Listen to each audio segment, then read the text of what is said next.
저는 오늘 이 본문 말씀을 가지고 자유로운 삶이다라는 제목으로 말씀을 나누기를 원합니다. 요한복음 8장을 보게 되면은 우리가 잘 아는 간음한 여인에 대한 심판의 문제가 나타나지 않습니까? 그리고 그 사건이 진행되어지고 나서 지금 이 사건이 연결되어지고 있습니다. 그래서 오늘 이 본문 말씀을 가지고 자유로운 삶이라는 제목으로 말씀을 나누기를 원하는데, 우리는 살아가면서 언제 자유롭지 못한가 하는 것을 한번 생각해 보아요. 내가 자유로운가 자유롭지 못한가, 내가 누구를 무엇을 중심으로 사는가에 따라서 자유로운가 자유롭지 못한가라는 걸 생각을 할 수가 있습니다. 물질 중심인 삶을 살아가는 사람은 물질이 풍성하면 자유로울 것이라고 믿고 있습니다. 그래서 이 자본주의 사회에서는 물질을 향해서 끊임없이 나아가죠. 거기서 만족을 얻어야 되고, 그 만족을 통해서 억눌림이라든지 답답함이라든지 고통이라든지 누명성 것이라든지 아니면 나름대로 느끼는 어떤 그런 자존감, 이런 것들이 그 물질을 통해서 회복되어지고 세워진다라고 생각을 합니다. 아니면 어떤 사람들은 권력을 쥐게 되면은, 어떤 사람은 명예를 쥐게 되면은 자유로워지고 평화로워지고 행복해질 것이라 생각을 합니다. 근데 우리는 언제 자유롭지 못한 삶을 사는가 하는 겁니다. 나에게 상처 준 사람에 대해서 우리는 자유롭지 못합니다. 나를 힘들게 한 사람에 대해서 우리는 자유를 누릴 수가 없습니다. 특별히 나에게 실망감을 심어준 사람에 대해서 우리는 자유롭지 못한 삶을 살아갑니다. 사건들도 있죠. 시험을 앞두는 학생들은 시험 성적에 대해서 시험을 잘 보지 못하면 어떨까 하는 두려움 속에서 자유롭지 못한 삶을 살아갑니다. 어떤 사람은 취직 인터뷰를 앞두고 그것 앞에서 억눌리고 두려워하고, 그리고 또한 그것으로 인하여서 자꾸 자신을 힘들게 만드는 자유롭지 못한 삶을 살아갈 수도 있습니다. 비교, 외모를 통해서 남들과 자신을 비교를 하면서 남들보다 못한 자기 때문에 억눌려 살고, 거기에 파묻혀 살고, 그게 마치 그것이 외모가 남들보다 좋지 못하다고 하는 것 때문에 자기를 스스로 감옥으로 몰아가는, 돈이 없고 또 학력이 부족하여서 그러한 것들로 인하여 자기를 점점 깊은 구렁으로 빠뜨리고 마는 자유롭지 못한 삶을 살아가는 사람들도 들어 있다라는 것입니다. 대부분의 사람들은 어떤 과거나 현실에 얽매여 살아감으로 인하여서 자신이 실패한 것에 대한 것 때문에 두려워합니다. 답답해합니다. 그래서 그것 때문에 오늘과 내일을 계속하여 거기에 억눌려서 살아가기도 합니다. 어떤 사람은 사고 때문에, 후유증 때문에, 어떤 사람들은 부도를 맞아서, 어떤 사람은 누명을 써서, 어떤 사람은 이별의 아픔 때문에 내일을 전진해 가지를 못합니다. 계속하여 과거에 얽매여서 살아가게 되는 자유롭지 못한 삶을 살아가는 사람들도 우리 주위에는 왕왕 보게 됩니다. 저는 오늘 이 본문을 가지고 하나님께서 우리에게 말씀하십니다. 진리를 알지니 진리가 너희를 자유롭게 한다라는 이 본문, 이 말씀을 중심으로 해서 몇 가지를 함께 나누어 보도록 하겠습니다. 우리는 제가 좀 전에 서론에서 말씀드렸던 것처럼 자유롭지 못한 삶을 살 때가 참 많습니다. 자유롭지 못하다고 하는 것은 어떤 사람 때문에, 어떤 사건 때문에, 아니면 어떠한 일들 때문에 매사가 순적히 진행이 되지 않습니다. 가슴이 답답하고, 어떨 때는 그것만 생각하면 두려움이 밀려오기도 하고, 어떨 때는 사람들을 만나기 싫은 마음도 들고, 어떤 경우에는 뭔가 이렇게 커뮤니케이션을 하는 것조차도 두려워질 때가 많이 있습니다. 왜 그렇습니까? 자유롭지 못하기 때문에 그렇습니다. 이유를 많이 대죠. 이러하고 저러하고 그러하기 때문에 난 그렇게 행동하고 난 이렇게 생각하고 있다라고 하나, 결국은 내가 주어진 나의 삶, 남들처럼 함께 똑같이 동등하게 살아가지 못하고 있다라는 거예요. 자유롭지 못한 삶을 살아가고 있는 것입니다. 자유란 무엇입니까? 내 마음속에 밀려오는 평화입니다. 평안이죠. 자유는 무엇입니까? 안식이기도 하죠. 내가 누리는 것입니다. 남이 자유한데 내가 자유하지 못하다. 남은 평화로운데 난 평화롭지 못하다. 이게 평안한 삶, 자유롭지 못한 삶을 살아가는 사람들의 모습이고 자기를 보게 되는 내용들이지 않습니까? 자유롭지 못한 삶을 살 때 보게 되면은 사람들은 맛있는 음식을 보더라도 먹고 싶은 마음이 들지 않을 때가 있습니다. 반가운 사람을 만나더라도 그 반가움을 다 표현하지 못할 때가 있습니다. 주어진 모든 사실들이 나와 무관한 것처럼 느껴집니다. 나를 억누르는 그것 때문에 그렇습니다. 어떤 대상, 어떤 사건, 어떤 일들, 그것이 나를 계속해서 억누르고 있기 때문에 무엇이요, 어떠한 일들도 나와 무관한 것처럼 보여집니다. 얼마나 고통스러운 삶입니까? 이웃에서 어떤 좋은 일이 발생하고 어떤 일에 이웃에 어떤 슬픈 일이 일어나고 또 어떤 소식을 듣고 어떤 것을 내가 매스컴을 통해서 아니면 미디어를 통해서 어떤 것을 바라볼 때 기뻐하고 즐거워해야 하며, 그리고 어떨 때는 아픔이 있을 때는 아파할 수 있는, 어떨 때는 함께 슬퍼해 줄 수 있고 어떨 때는 함께 즐거워해 줄 수 있는 이런 삶을 살아가야 하는데, 우리는 자유롭지 못한 삶을 살 때에 어떤 사람 때문에, 어떤 사건 때문에, 어떤 현상들 때문에 그것을 우리는 만끽하지 못하고 살아가는 겁니다. 이것이 바로 자유롭지 못한 삶인 것입니다. 여러분, 내가 이 땅을 살아가면서 주어진 환경 가운데서 기쁘면 기쁜 대로, 즐거우면 즐거운 대로, 아프면 아픈 대로 내가 어떤 사람을 만났을 때 내가 정말 자유롭게 내 마음속에 있는 것을 표현하고 함께 나눌 수 있는 삶을 살아가지 못한다고 하는 것은 내가 살아가야 할 삶의 방향을 잃어버린 것입니다. 무엇 때문에 그렇습니까? 과거에 나에게 내가 가져왔던 상처들과 내가 가졌던 어떤 누명들과 내가 가졌던 어떠한 인생에 있어의 실패의 담들이 나로 하여금 살아가는 삶의 방향을 잃어버리게 만드는 것입니다.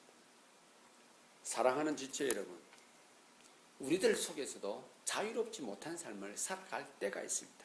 이러한 다양한 이유들로 인하여서 내일에 대한 기대감을 가질 수가 없고 내일에 대한 소망을 가질 수가 없게 됩니다. 자유롭지 못한 삶을 살 때 가장 안타까운 것은 믿음을 갖기가 어렵다라는 사실입니다.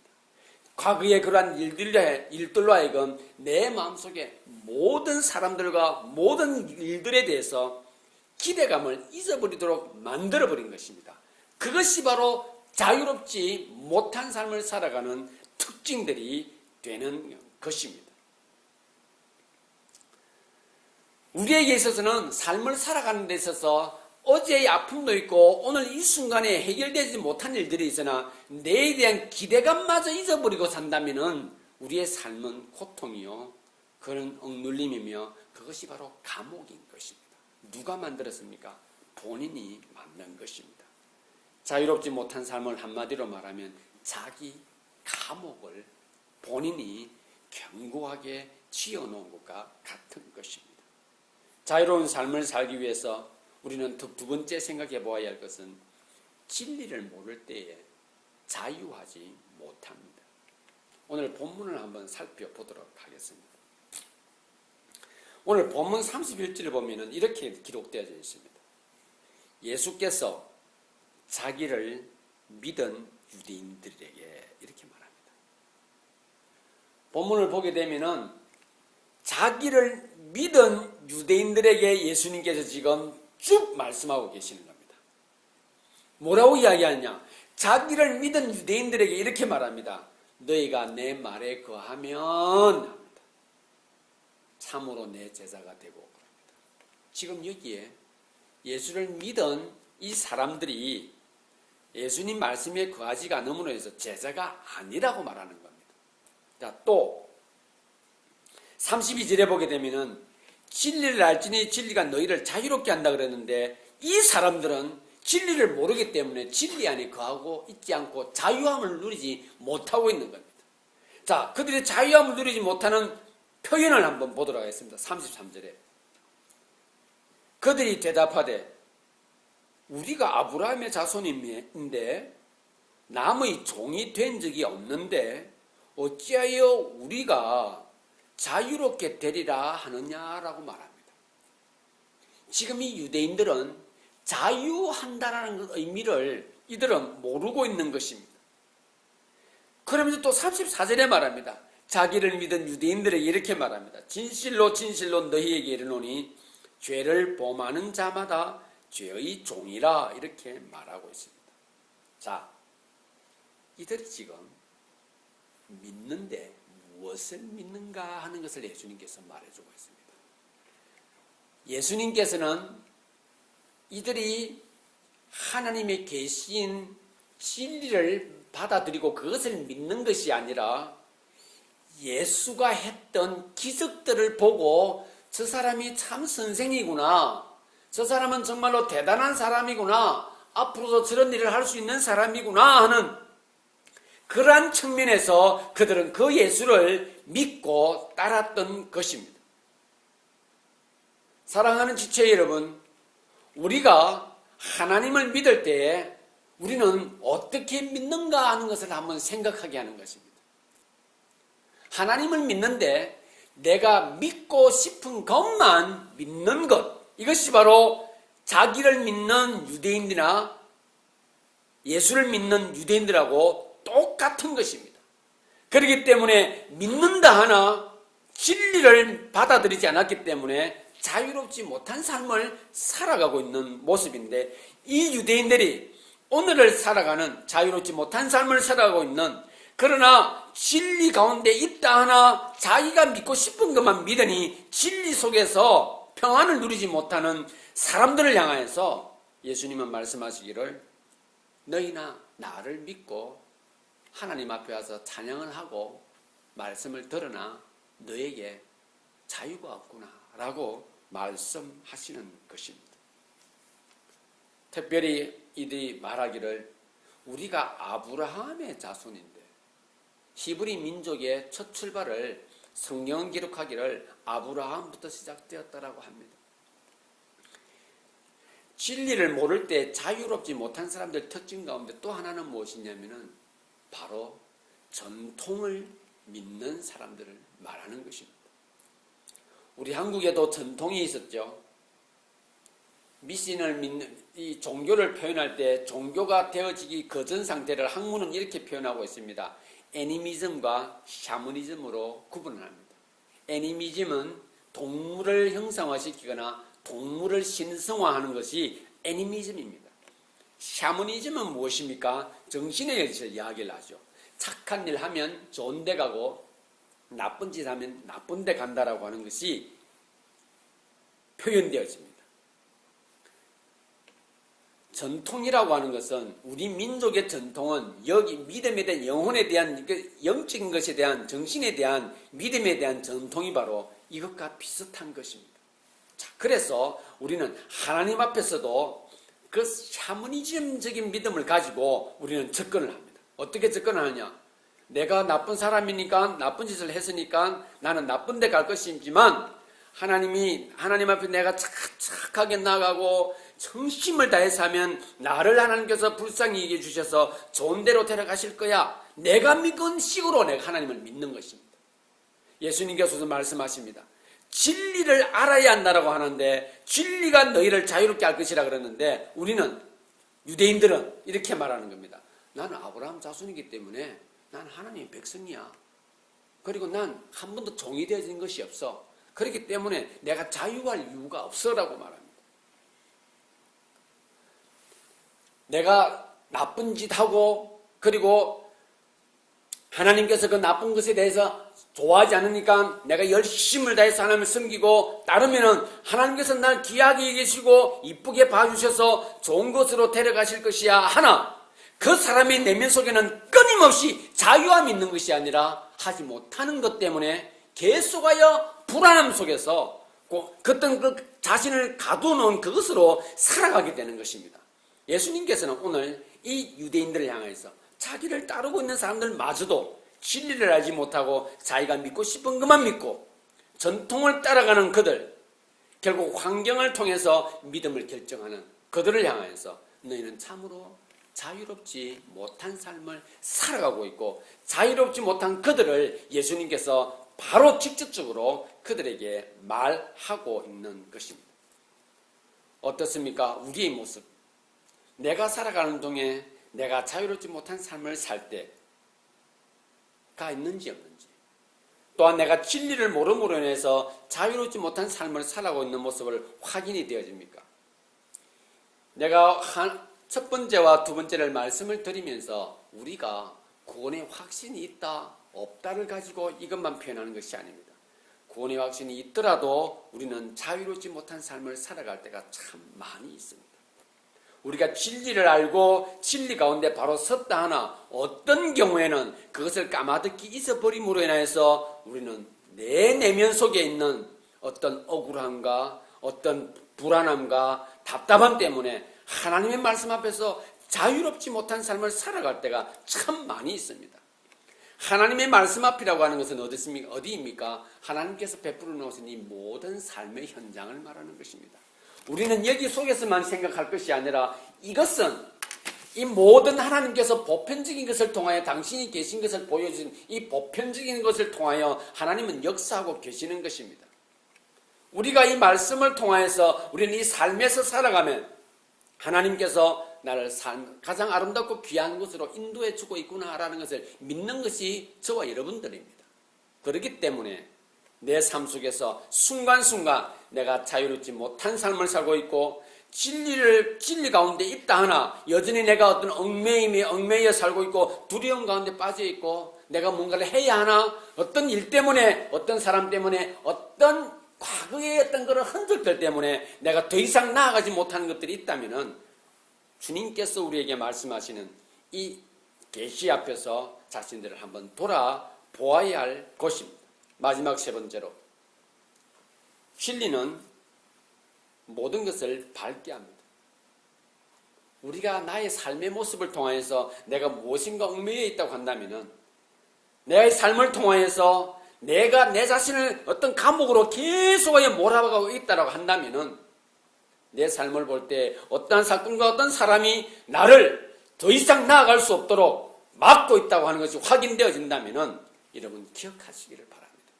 내가 진리 앞에 바로 서 있는가 하는 것을 생각해야 하는 것입니다. 여러분 진리란 무엇입니까? 그렇다면 진리란 무엇인 것 같습니까? 진리라고 하는 것은 바른 것과는 다른 것입니다. 바르다 하는 것과 진리는 다른 것입니다. 우리가 자녀들을 교육할 때 그렇게 교육을 시킵니다. 어른을 만나면 인사를 하고 존댓말을 쓰고 어른을 만나면 그들에게 예의 바르게 행동해야 합니다. 이건 바른 것이죠. 바른 것이죠. 그런데 이 바른 것을 가르쳐 주기 위해서 부모들이 억압 힘을 행사하거나 진정으로 그를 사랑하는 마음이 없이 이 바른 것만 가르쳐 준다고 해서 그 바른 것이 그들에게 전달되어질 것인가? 우리는 생각해 보아야 한다는 것입니다. 바른 것을 말하기 위해서 그게 감정이 들어가 있고 내 욕심이 들어가 있다면 그 바른 것이 진리가 되어질 수가 없다는 것입니다.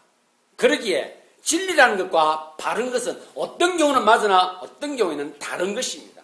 그러나 진리라고 하는 것은 항상 그곳에서 의미가 있는 것입니다.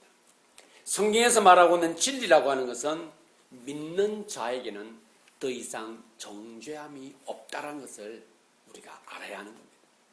진리라고 하는 것은 하나님 당신 자신이며 진리라고 하는 것은 아버지 하나님께서 예수 그리스도를 통하여서 선포한 계시 그 자체인 것입니다. 요한복음 14장 6절에 뭐라고 기록되어 있죠?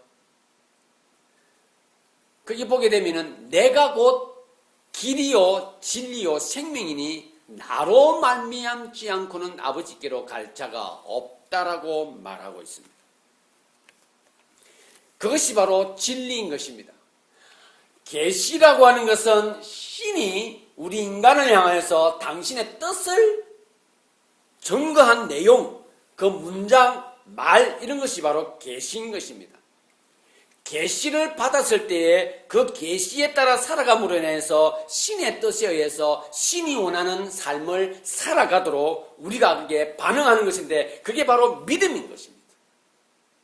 하나님께서 이 땅에 오셔서 우리에게 주신 계시 가운데 가장 아름답고 완벽한 것이 바로 66권 성경인 것입니다. 이 성경을 통하여 하나님께서는 예수 그리스도를 보여주시고 우리에게 위대한 메시지, 사랑의 계시를 우리에게 보여주시고 선포해 주셨습니다. 바른 것은 어떤 경우에는 너무 곧아서 부러질 때가 있습니다. 상처를 주죠. 제가 설교를 하면서 자주 말하는 부분 중에 하나인데 당신이 말하는 것이 맞기는 한데 바른데 마음에 와닿지가 않아 라는 말들을 우리가 들을 때가 있습니다. 바른 것이 전달되어지면서 상처를 주거나 감정이 수반되어진 바른 것들은 아무런 힘을 발휘할 수가 없습니다. 바른 것을 말할 때는 일방적인 경우가 참 많이 있습니다. 내가 아는 바른 것이죠. 내가 아는 빨래는 이렇게 개어야 하고 세탁기를 돌릴 때 저렇게 돌려야 하고 밥을 할 때는 이렇게 하고 설거지를 할 때는 이렇게 해야 되는데 왜 그렇게 하느냐라고 말할 때 그것은 바른 것이라고 하고 있는 편리함이죠. 그런데 이것을 상대방한테 이야기를 함으로써 자기와 다르다고 해서 그것을 이것이 바른 것이니 이렇게 고쳐라라고 하면서 나아가는 것이 바로 바른 것에 대한 감정이 들어가 있고 일방적이기 때문에 주위 사람들을 힘들게 합니다. 그래서 바른 것을 말할 때 때때로 주변을 돌아보지 못하는 경우들이 있고 내 생각만 주장할 때가 있습니다. 결국 바른 것이 다툼을 일으키고 바른 것을 말을 하는데 싸움이 일어나기도 합니다. 투쟁이 일어나기도 합니다. 격렬한 혼동이 발생되어지기도 합니다. 그래서 바른 것과 진리는 다른 것입니다. 여러분, 부드러운 것은 유연합니다. 부드러운 것은 나와 너를 엮어줍니다.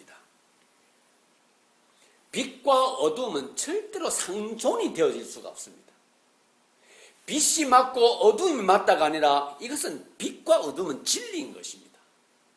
결코 이건 상존하는 것이 아니라 빛이 있고 어두움이 있는 것입니다. 부드럽다고 하는 것은 무엇을 말합니까?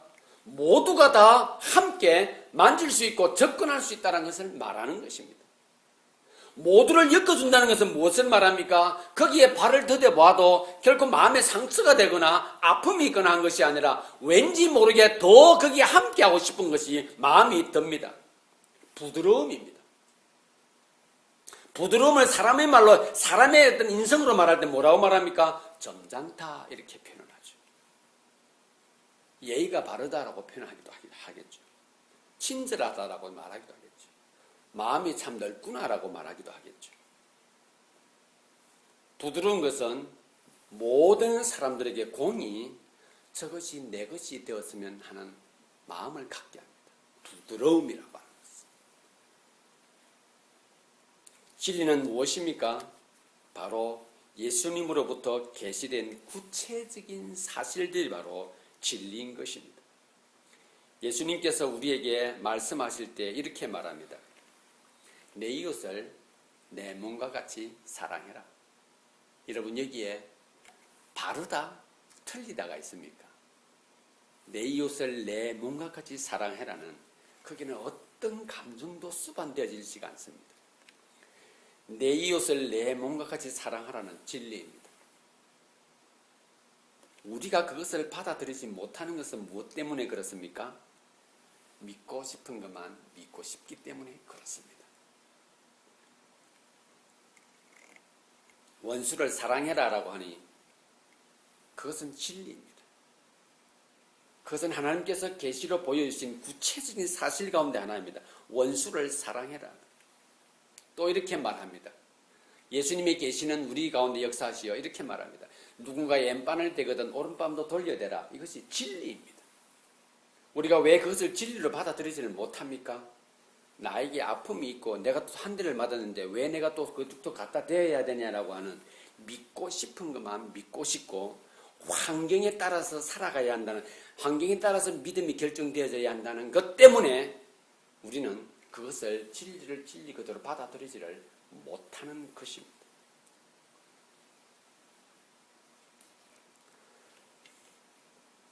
선을 행하고 낙심하지 말라 그러는데 선을 행했는데 평생을 선을 행했는데 돌아오는 것은 오해와 누명과 억울함과 그리고 아무것도 남지 않은 것처럼 보이는 나의 자신의 인생일 때 우리는 그것 때문에 하나님이 그것이 잘못되어졌나라고 생각해서는 안 되는 것입니다.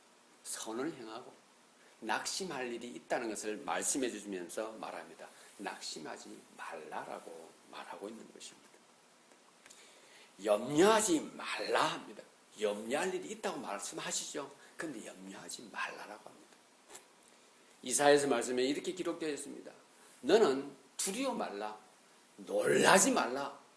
내가 너를 붙들어 주겠다. 나의 오른손으로 너를 더욱더 견고하게 하겠다라고 약속하십니다. 내가 너희를 향한 나의 생각은 절망이 아니고 소망이고 실패가 아니라 기쁨이요 내일에 대한 환희라고 주님께서 말씀하십니다. 내 이웃을 내 몸과 같이 하며 여러분 그 진리 가운데 반항하기 어려울 때 우리가 이렇게 나아가는 것입니다. 진리가 너를 자유롭게 해주는데 내 이웃을 내가 사랑할 수 없을 때 내 몸과 같이 사랑하라 그때에 주님께서 우리에게 주시는 기회가 무엇입니까? 진리가 너희를 자유롭게 할 것인데 내 이웃을 내 몸과 같이 사랑하고 나온 이후에 네가 진정 무엇을 얻는가 믿어보아라. 기대해보아라 하십니다. 여러분 내가 믿고 싶은 것만 믿으려고 하고 따라가려고 하면은 우리는 진리에 절대로 반응하지 못합니다. 진리라고 하는 것은 우리의 모습과는 전혀 반대의 모습으로 역사할 때가 정말로 많이 있습니다. 가장 큰 반대가 무엇입니까? 가장 아름다운 진리 가운데서 우리가 절대로 그 진리를 선포할 수 없는 존재인 것을 우리는 무엇에서 합니까? 내가 남을 위해서 내 목숨을 기꺼이 내어놓지 못하는 것. 내 목숨을 기꺼이. 예수님께서 당신의 계시, 진리의 계시를 우리에게 실제적으로 구체적으로 보여주신 것 가운데 하나가 바로 우리의 죄를 위해서 예수님께서 십자가에 죽으셨다는 그 사실인 것입니다. 믿는 자에게는 결코 정죄함이 없다고 하는 이 진리를 우리에게 보여주시기 위해서 예수님께서는 스스로 그것을 선택하셨고 그 예수 그리스도를 믿으면 하나님의 자녀가 되어지며 더 이상 죄의 속박에서 얽매일 필요가 없다고 하는 진리를 우리가 얻을 수 있고 그것을 우리의 것으로 받아들일 수 있게 되는 것입니다. 우리는 절대로 진리를 선포할 수 있는 존재들이 아닙니다.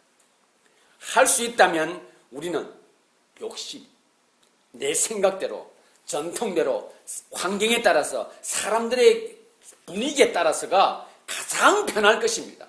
그러나 그것은 결국은 모든 것을 파괴하게 되는 죄의 결론으로 인해서 모든 것이 절망으로 가게 되는 것이 결론입니다.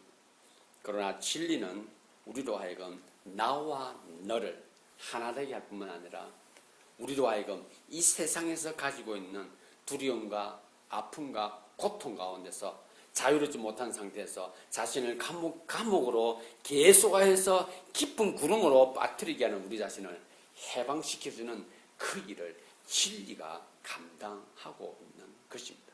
사랑하는 지체 여러분, 진리는 모든 것을 밝게 만들어 줍니다. 하나님의 은혜는 있죠. 하나님 당신 본인의 것입니다. 그분의 성품입니다. 그 성품에서 나온 것이지 하나님의 은혜가 우리가 무엇을 했다고 해서 그것이 나에게 주어지는 것이 아닌 것을 기억하시기를 바랍니다. 진리라고 하는 것은 바로 하나님의 은혜를 통해서 드러난 것입니다. 가장 중요하고 가장 구체적인 것은 예수 그리스도의 십자가의 대속의 죽음이었죠. 그렇기 때문에 우리가 무엇을 한다, 어떤 행위를 드리고 우리의 어떤 노력을 들여서 하나님의 은혜를 얻을 수 있다, 그것은 착각인 것입니다. 그것은 진리를 선포한 예수님 앞에서 우리가 가장 두려워해야 하고 가장 멀리할 내용 중에 하나가 바로 내가 무엇을 해야만인 것입니다. 오늘 또 주님께서는 우리에게 말씀하고 계십니다. 진리를 알지니 진리가 너희를 자유롭게 한다라고 말하고 있습니다. 진리가 내 속에 없으면 우리는 하나님의 자녀가 될 수가 없고, 진리가 내 속에 없으면 우리는 억압에서 벗어날 수가 없으며 두려움에서 해방되어질 수가 없는 것입니다. 하나님 앞에 나아가는 것이 두렵습니까? 그렇다면 진리를 받아들이시기를 바랍니다. 믿는 자에게는 결코 정죄함이 없다고 하는 이 진리 앞에 설 때에, 그것을 믿고 따를 때에 하나님 앞에서의 두려움은 사라지게 되는 것입니다. 하나님은 우리를 사랑하시기 위해서 오셨지, 하나님은 우리에게 벌을 주고, 하나님은 우리에게 겁을 주고, 하나님은 우리에게 뭔가를 징계하게 오신 분이 아니신 것을 기억하시기를 바랍니다. 결론을 맺겠습니다.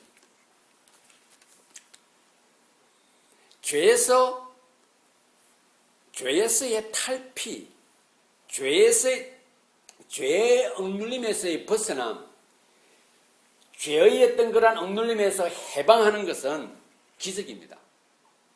저는 예수님께서 나를 위해 십자가에 돌아가셨다는 사실을 내적인 이 영혼이 그것을 받아들이는 순간에, 하나님의 은혜로 받아들이는 순간에 저는 하나님 앞으로 마음껏 나아갈 수 있는, 예수 그리스도 통하여서 마음대로 나아갈 수 있다는 그 사실을 내가 확인한 순간에 저는 한마디로 이렇게 표현했습니다. 이건 기적이다라고 이야기했습니다.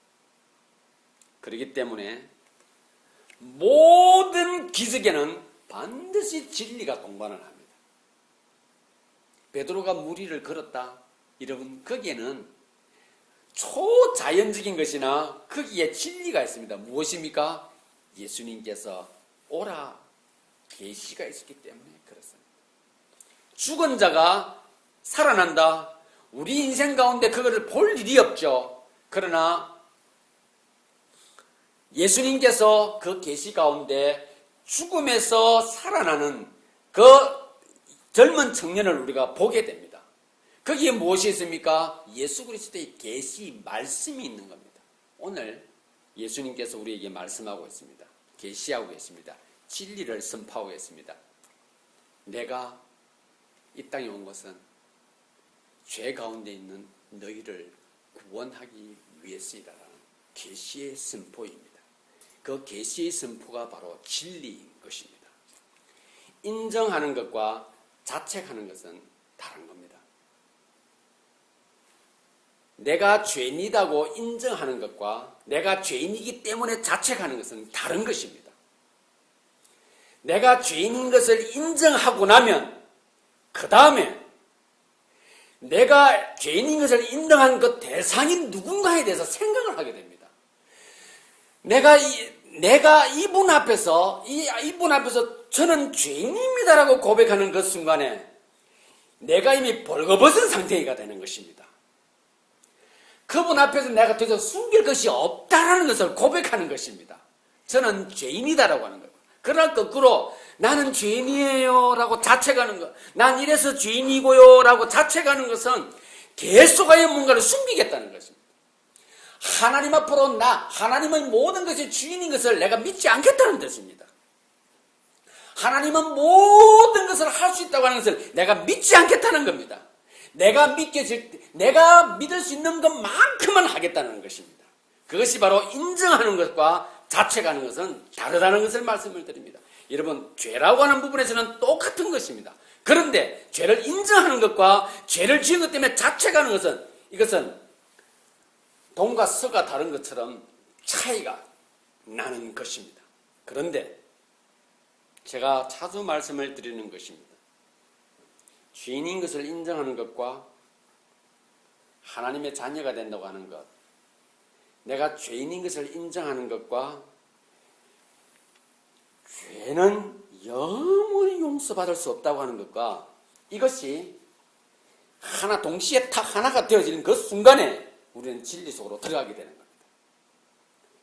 죄를 두려워하고 죄는 내가 더 이상 죄에서 내 스스로는 죄 문제를 해결할 수 없다고 하는 거기에 내가 반응하게 될 때, 그때 바로 나는 죄인입니다 라고 고백하는 겁니다. 나는 죄를 지을 수밖에 없습니다 라고 고백하는 겁니다. 하나님께서 그것을 통하여 이 십계명을 통해서 우리에게 가르쳐 주시지 않습니까? 그래서 기억하시기를 바랍니다. 죄 앞에서 우리는 다 저주입니다. 죄 앞에서는 다 죽음밖에 없습니다. 그런데 하나님께서는 모든 인류를 향하여서 이렇게 말씀하십니다. 진리가 너희를 자유하게 한다라는 그 메시지 앞에서 누가 반응하는가 하는 것입니다. 불뱀을 들었을 때 누가 그것을 쳐다볼 것이냐는 겁니다. 웃기는 이야기지 않습니까?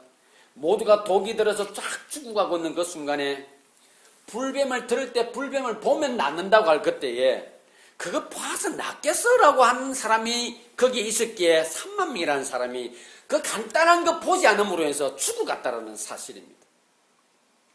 출애굽을 할 때에 어린 양의 피를 문설주에 바르면은 장자가 죽는 그 저주를 벗어난다라고 하는 그 간단한 계시 앞에서 사람들은 말합니다. 그거 바른다고 설마? 그러나 그 문설주에 그것을 바랐던 모든 이스라엘 민족들은 그 저주에서 벗어나 출애굽을 하는 은혜를 누렸었습니다.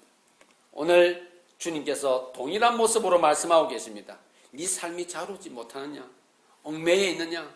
과거에서 벗어나기가 그렇게 고통스러우냐? 네가 진리에 반응하지 않기 때문에 그렇단다. 내가 바로 그 문제를 다 해결해 놓았으니 너는 이 내 계시 앞에서, 이 진리 앞에서 네가 죄인인 것을 고백하고 내가 너를 위해 십자가에 죽은 사실을 받아들임으로 인해서 너는 자유를 누릴 수가 있고 기쁨 가운데서 남은 삶을 살아가게 될 것이라 약속해 주고 있습니다. 사랑하는 지체 여러분, 진리는 우리를 자유로운 삶으로 인도합니다. 그러나 이 진리에 반응하지 못하는 것은 내가 믿는 것만 믿겠다고 할 때는 진리에 반응하기가 절대적으로 어렵다는 사실입니다. 사랑하는 지체 여러분, 하나님의 사랑은 견고합니다. 절대 변하지 않습니다. 하나님의 사랑은 영원한 것입니다. 이것이 진리인 것을 기억하시고 진리를 받아들임으로 진리 앞에서 자유를 누리는 저와 여러분들이 될 수 있기를